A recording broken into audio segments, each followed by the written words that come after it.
7-year-old Caleb Ashford vanished inside his father's mansion while his mother was away on a weekend trip. No signs of forced entry, no evidence of a struggle, just gone. On October 12, 2019, William Ashford, a reclusive history professor, called 911 with a trembling voice. "My son is missing. He was here. He was just here." He claimed Caleb had been playing upstairs while he prepared lunch. 15 minutes passed, then 20. When William went to check, Caleb's bedroom was empty. The windows were locked from the inside. No doors were open. It was as if the boy had vanished into thin air. The townsfolk always whispered about the Ashford mansion. Built in 1886 by William's great-grandfather, it had seen a string of strange events: servants quitting suddenly, a child death in 1924, and the unexplained fire in 1971. Police initially believed the old mansion was simply a dangerous place for a child. Maybe Caleb had fallen through rotting floorboards or gotten trapped in one of the sealed-off wings. But after a 48-hour search with K9 units, infrared drones, and cadaver dogs, nothing.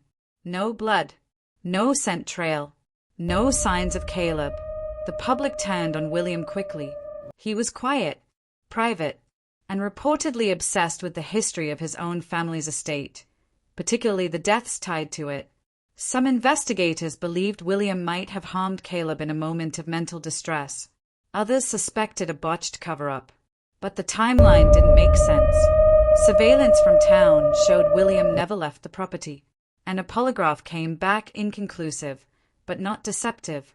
Still, something about him didn't sit right. 2 days after Caleb vanished, his mother, Angela Ashford, returned from a retreat in Asheville. When she heard the news, she collapsed in the doorway, sobbing, shaking, unable to speak for nearly 10 minutes. Her pain seemed real, raw, but it didn't take long before cracks began to show.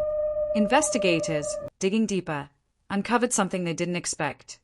Angela had filed for divorce in secret just 3 weeks earlier and had begun transferring funds to an untraceable crypto wallet.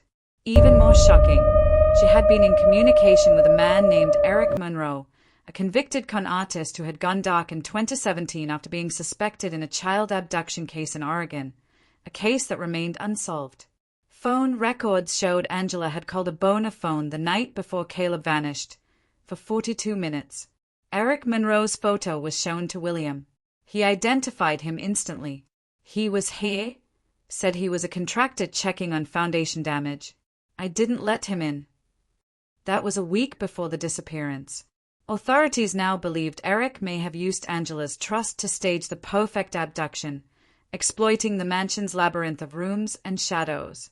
Angela was brought in for questioning again. This time, her story broke. She admitted that she had asked Eric to help her scare William into giving up custody by staging a fake threat, but never thought it would go this far. By the time investigators tracked Eric's burner phone, he was long gone. But in a secluded cabin 300 miles away, they found a child's drawing signed Caleb. Clothing believed to belong to the boy was also found, but no Caleb. Angela was charged with child endangerment, obstruction of justice, and conspiracy to commit abduction. She is currently serving a 12-year sentence. William Ashford, though cleared of charges, never returned to the mansion. He now lives in a small apartment in the city. To this day, Caleb's whereabouts remain unknown. Was Angela manipulated by a skilled predator? Or was she the mastermind behind her own son's disappearance? In a town haunted by history, the most chilling part is what we may never know.